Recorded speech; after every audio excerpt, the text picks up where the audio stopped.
Muy bien, bienvenidas, bienvenidos. Vamos a platicar un poco acerca de las proposiciones categóricas. Esto está incluido en el capítulo 6 de Introducción a la Filosofía. Habíamos dicho en el capítulo 5 que los conceptos son como los átomos del pensamiento. Es decir, así como la materia está toda formada por átomos, el pensamiento está todo formado por conceptos. Ahora bien, los conceptos en el pensamiento, así como los átomos en la materia, jamás se presentan de forma aislada. Siempre que hay en la materia, nosotros podemos, nunca vamos a decir, aquí está un átomo de hierro, aquí está un átomo de berilio. No, siempre encontramos cosas, unas cosas plásticas que están obviamente formadas de muchas partículas, de muchos átomos aglomerados. Entonces, así pasa con los pensamientos. Jamás nadie, ni el más grande de los genios, puede pensar a partir de conceptos aislados. Al contrario, siempre estamos asociando conceptos. Así es que, tal y como en la naturaleza los átomos se presentan siempre unidos a través de partículas y de moléculas y de otras formas, así los conceptos en el cerebro siempre están relacionados entre sí por medio de proposiciones, razonamientos, juicios, etcétera. Ahorita vamos a hablar, en este capítulo, hablamos acerca de las proposiciones, que no son más que las relaciones entre conceptos. Vamos a ver. En primer lugar, una proposición es la relación entre conceptos. Aquí tenemos un ejemplo. Rosa más bella. Rosa sería un concepto A y bella sería un concepto B. Entonces, si relacionamos esos, construimos una oración a través de un verbo conjugado. Entonces diríamos, concepto A sigue siendo rosa, tenemos un verbo que sería el verbo es, y luego un concepto B que sería bella. Y tendríamos entonces ya una proposición, la rosa es bella. Pero para que la podamos considerar proposición, no basta con que haya más de un concepto. Esos dos o más conceptos deben ser posibles de determinar como verdaderos o falsos. En el caso que yo digo, la rosa es bella, por supuesto, esa es una proposición, puesto que, por ejemplo, a mí me gustan las rosas, entonces yo puedo decir, esa oración es verdadera. Pero imaginémonos que a Facundo no le gusta las rosas, diría, esa es una oración falsa. Entonces el hecho de que pueda ser falso o verdadero da la categoría de proposición a una oración. No sé si alguien quería preguntar algo, por eso se escuchó un sonido. Muy bien, por favor me van interrumpiendo. Dicho lo anterior, no toda reunión de conceptos constituye un juicio o una proposición. Tenemos, por ejemplo, la frase sistema democrático. Ahí podríamos decir que tenemos la reunión de dos conceptos, el concepto de sistema y el concepto democrático. Sin embargo, como no tiene ningún verbo y por lo tanto no puede ser considerado ni falso ni verdadero, entonces no constituye un juicio. Más bien esto sería un concepto que a su vez está formado por dos palabras o por dos conceptos. Es decir, sistema funciona por su lado como concepto, democrático funciona por su lado como concepto, pero unidos sin ningún vínculo, sistema democrático, ambos se fusionan y son un nuevo concepto. En cambio, nuestro sistema es democrático, ese sí es un juicio o proposición. Un paréntesis, vamos a llamarle indistintamente proposiciones o juicios a estas oraciones constituidas por dos conceptos unidas por un verbo, que puedan ser falsas o verdaderas. Yo normalmente prefiero la palabra proposiciones porque para que ustedes como futuros abogados no la confundan con el juicio, con el proceso dentro del ámbito legal que se llama juicio. Entonces, reitero, es juicio o proposición, nuestro sistema es democrático, puesto que, por ejemplo, en mi caso yo les diría, eso es falso. Pero algunos de ustedes, ingenuos todavía, como son jóvenes, miren cómo me ves a mi gatita, como son jóvenes, tal vez pueden creer que estamos en una democracia y dirían, el juicio, nuestro sistema democrático es verdadero. Entonces, hay proposición cuando hay dos conceptos que se relacionan por medio de un verbo conjugado, siempre y cuando esa relación genere la posibilidad de afirmar que sea verdadero o falso lo que se expresa. No sé si hay alguna duda sobre este tema.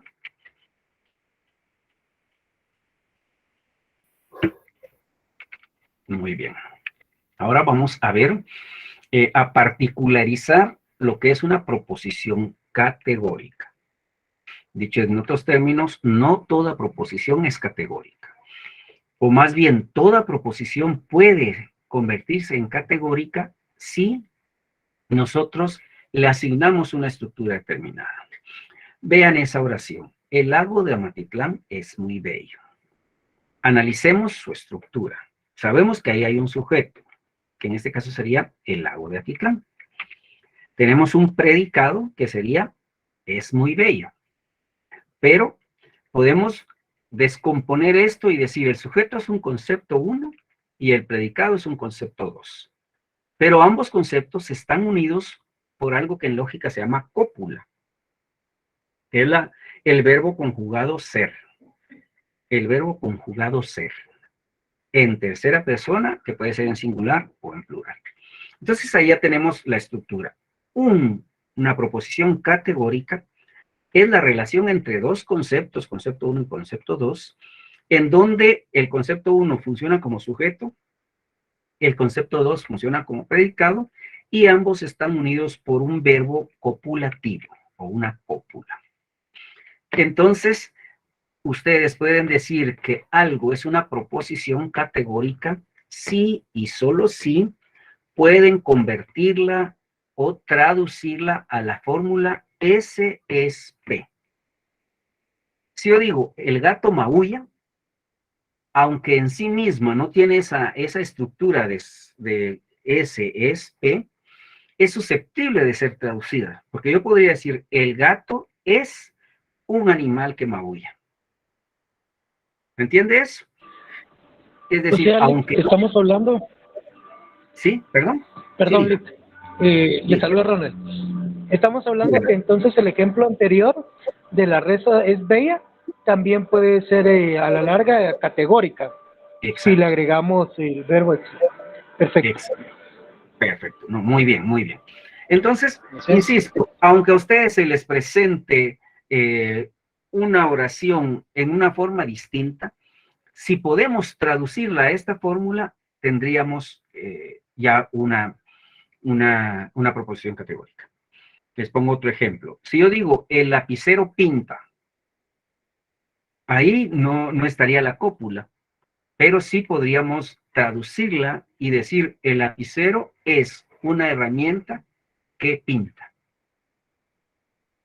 Entonces, volvemos a insistir, una proposición es categórica cuando puede ser expresada en la fórmula S es P. No sé si alguien levantó la mano. Buenas noches, licenciado. Es Sí, algo diga. así como, por decirlo, ver las oraciones unimembres y bimembres, ¿verdad? Que las Más o menos. unimembres, ¿verdad? Porque ya las bimembres se pueden partir en lo que es concepto 1, concepto 2 y cópulas. Por ejemplo, decir el caballo corre velozmente por la pradera. El caballo Exacto. sería concepto 1, Ujú. velozmente por la pradera sería concepto 2 y la cópula es corre. No, en ese caso usted tendría que traducirlo. El caballo es un animal que corre por la pradera. Tendría que hacer con el verbo ser o estar, nominal. Siempre.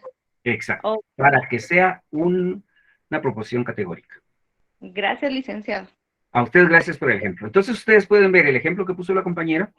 El caballo corre veloz por la pradera. Es, digamos que potencialmente una proposición categórica, puesto que si traducimos el predicado y lo convertimos en una oración copulativa, bimembre copulativa, tendríamos el caballo es un animal que corre por la pradera. Y así puede pasar con cualquier otra oración. Si yo digo el teléfono suena, yo podría traducirlo, el teléfono es un aparato que suena. Y así cualquiera otro. El reloj da la hora, el reloj es un instrumento que da la hora, etcétera. Muy bien, si no hay otra duda sobre la estructura, vamos ahora a clasificar las proposiciones. La lógica es una ciencia formal y por lo tanto busca convertir todo en formas, o dicho en una palabra más simple, en fórmulas. Es decir, cualquier oración debe ser traducido a una fórmula para poder ser procesada lógicamente. ¿Se recuerdan en las matemáticas cuando hablábamos de cómo expresar en una proposición el conjunto de todos los números pares? Entonces decíamos, x tal que x sea divisible entre 2. Eso mismo vamos a hacer con la lógica. La matemática es una forma de lógica, lógica simbólica. Entonces, o lógica matemática, también propiamente dicho. Entonces, lo mismísimo, si ustedes escaparon de ingeniería o de económicas porque llevaban muchas matemáticas, pues se jodieron, porque toda su carrera va a estar vinculada con la lógica, con la aplicación de la lógica. Muy bien. Les aclaro esto porque no cualquier forma de oración, por ejemplo, aquí tenemos una oración muy sencilla, el lago de Atitlán es muy bello. No cualquier forma de oración puede ser procesada para fines lógicos.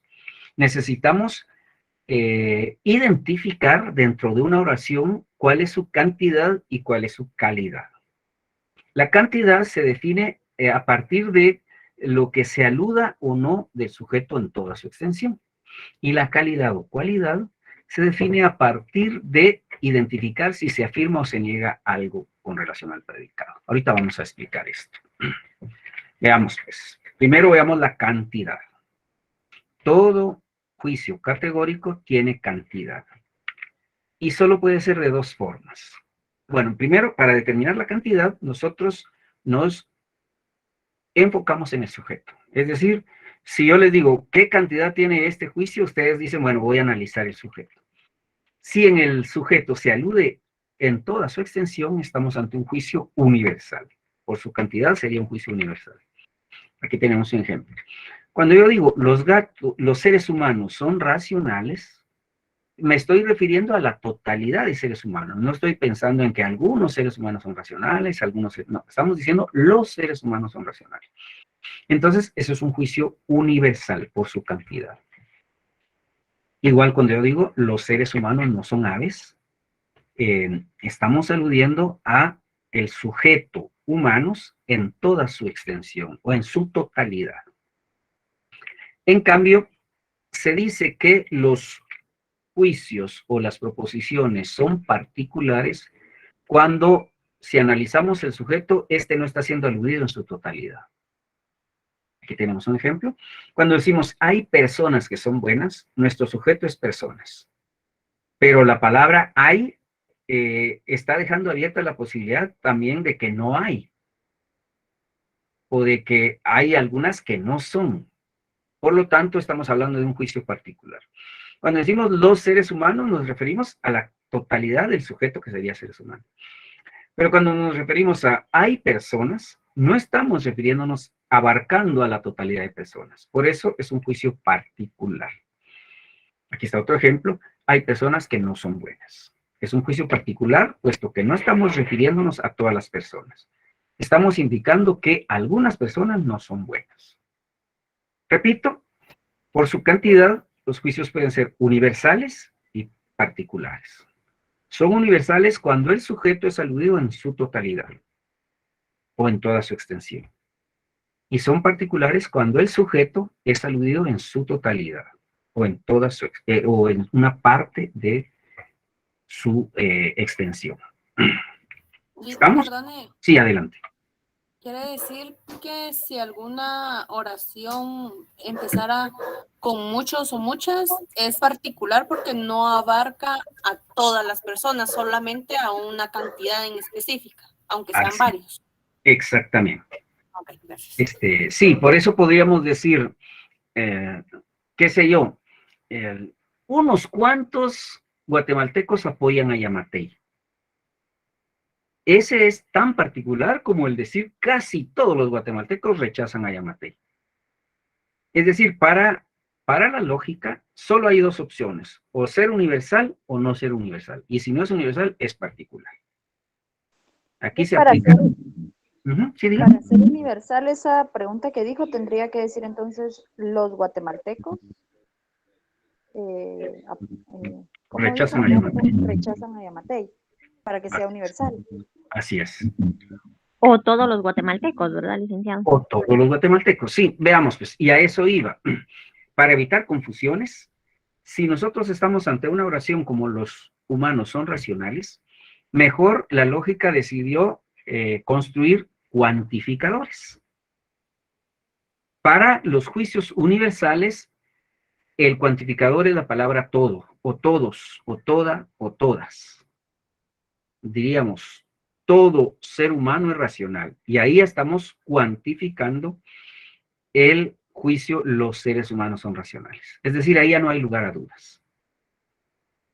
En el segundo ejemplo, cuando decimos los seres humanos no son aves, el cuantificador es ningún. Y tendríamos ningún ser humano es ave. Dicho en otras palabras, perdón, Picha. Si yo a ustedes en el examen les pido cuál es, tradúzcame el siguiente juicio a juicio categórico, y les pongo el juicio, los seres humanos no son, los gatos no son reptiles, entonces ustedes tendrían que poner, ningún gato es reptil. ¿Estamos? En cambio, si yo les dijera, los gatos arañan, ustedes tendrían que decir, ningún gato, todo gato es un animal que araña. Cualquier juicio universal debe empezar con la palabra todo, o toda, o todos, o todas, o con la palabra ningún, ningunos, o ninguna, o ningunas. ¿Estamos? Pero solo con esas palabras. Todo o ninguno sí son juicios universales. En cambio, cuando son particulares, vamos a emplear el cuantificador algún. Y así, el juicio alguna, hay personas que son buenas, debemos escribirla como alguna persona es buena, o algunas personas son buenas. En cambio, el juicio hay personas que no son buenas, tendríamos que escribirle alguna persona no es buena, o algunas personas no son buenas. Yo siempre prefiero el singular para evitar, digamos, confusiones. No sé si alguien quiere preguntar algo. Y si dice cualquiera, es particular. Dígame completo el juicio. Cualquier animal muerde. No sé, algo así. Sí, algo feo, por ejemplo, pero sí, ahí sería todo animal muerde. Pero si está en cualquier, nosotros lo tenemos que convertir a todo. O sea, ese sería universal. Exacto. Sí, porque se refiere cuando decimos cualquier silla sirve para sentarse, estamos hablando que toda silla sirve para sentarse. No, gracias.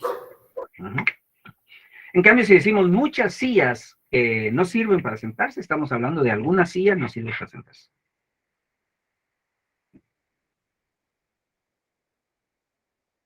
Muy bien. Entonces, reitero, los juicios por su cantidad pueden ser universales o particulares.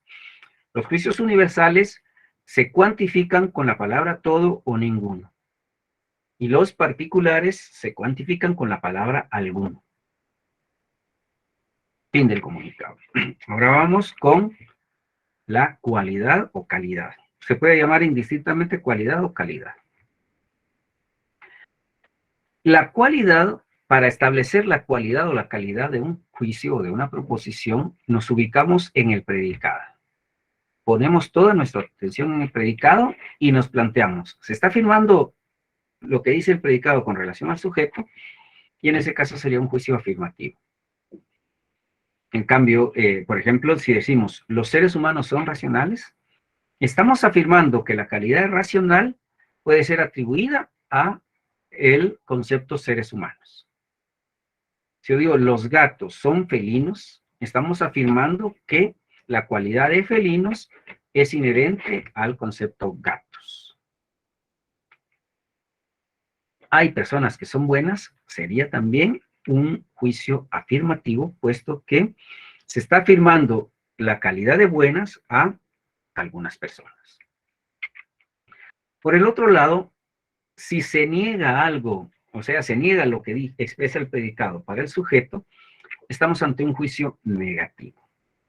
Cuando decimos los seres humanos no son aves, estamos negando la cualidad de aves relacionada con seres humanos. En cambio, si decimos hay personas que no son buenas, obviamente estamos negando la calidad de buenas a el concepto algunas personas. Y de nuevo tenemos los cualificadores, que sería, en el caso de los juicios afirmativos, la palabra es. Todo humano es racional. Para los negativos ya habíamos dicho que también es la palabra es precedida de alguno. Alguna persona es buena. Ahí tenemos el cualificador es en sentido afirmativo. Del otro lado, los juicios negativos universales deben empezar con la palabra ningún. Ningún ser humano es ave. Y los negativos particulares se le antepone el no a la cópula. Alguna persona no es buena. ¿Dudas?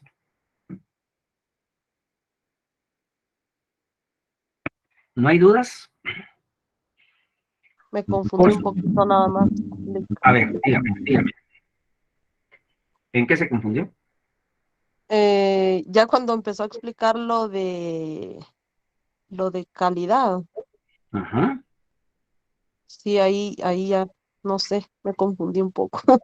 Bueno, repito, por su cantidad, los juicios son universales o particulares. Son universales si nos referimos a la totalidad del sujeto. Y son particulares si no nos referimos a la totalidad del sujeto. Por su cualidad o por su calidad, los juicios pueden ser afirmativos o negativos. Son afirmativos si lo expresado en el predicado se atribuye al sujeto. Y son negativos si lo expresado por el predicado se niega que pertenezca al sujeto. Así de simple. Excelente, Glick, gracias. Muy bien, a usted gracias por preguntar. Entonces, adelante, quien esté levantando la mano, solo que yo no veo quién puede ser.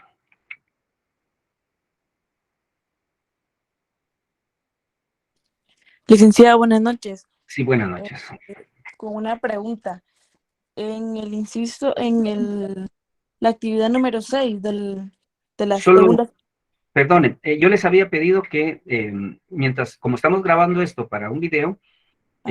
de momento no me planteen preguntas de los ejercicios, ya solo les explico esta tablita, terminamos de grabar el video y entonces ya me hacen preguntas o ya hablamos acerca de los ejercicios. Ah, bueno. Gracias, licenciado. Ahí se da un su coscorrón bien duro porque se los estuve repitiendo. Muy bien, de acuerdo con lo explicado, como decíamos que todo juicio tiene cantidad y cualidad, y son dos formas de cantidad y dos formas de cualidad, entonces en realidad tendríamos 4 juicios y solo 4 formas básicas de los juicios. Si es universal y afirmativo, su fórmula sería todo S es P.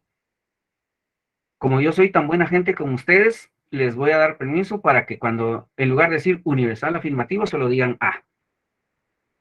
Es decir, vamos a identificar con la letra A al juicio universal afirmativo, cuya fórmula es todo S es P. Los juicios universales negativos les vamos a asignar la letra E. Y su fórmula va a ser siempre ningún S es P. Particular afirmativo se le asigna la letra I con su fórmula algún S es P. Y particular negativo le asignamos la letra O con la fórmula algún S no es P. ¿Estamos? Les reitero, si me presentan un juicio, por ejemplo, decimos, casi todos mis libros están desordenados. A ver, ¿quién me traduciría eso a una de esas 4 fórmulas? Si yo digo casi todos mis libros están desordenados, Algunos de mis libros están desordenados. Dese un coscorrón, medio coscorrón porque casi le atinó. Siempre piensen, tienen que tener cualquiera de esas 4 fórmulas que están ahí. A ver, compañera. Todos mis libros están desordenados, sería universal afirmativo. 2 coscorrones. ¿Algún SSP? Algún SSP. Eso iba a decir yo. Exacto. Es un juicio particular afirmativo. ¿Por qué? Porque no estoy hablando de la totalidad de mis libros, estoy diciendo casi todos mis libros, por lo tanto no estoy hablando de todos, entonces es particular. Y como digo, están desordenados, estoy afirmando el desorden. Entonces digo particular afirmativo.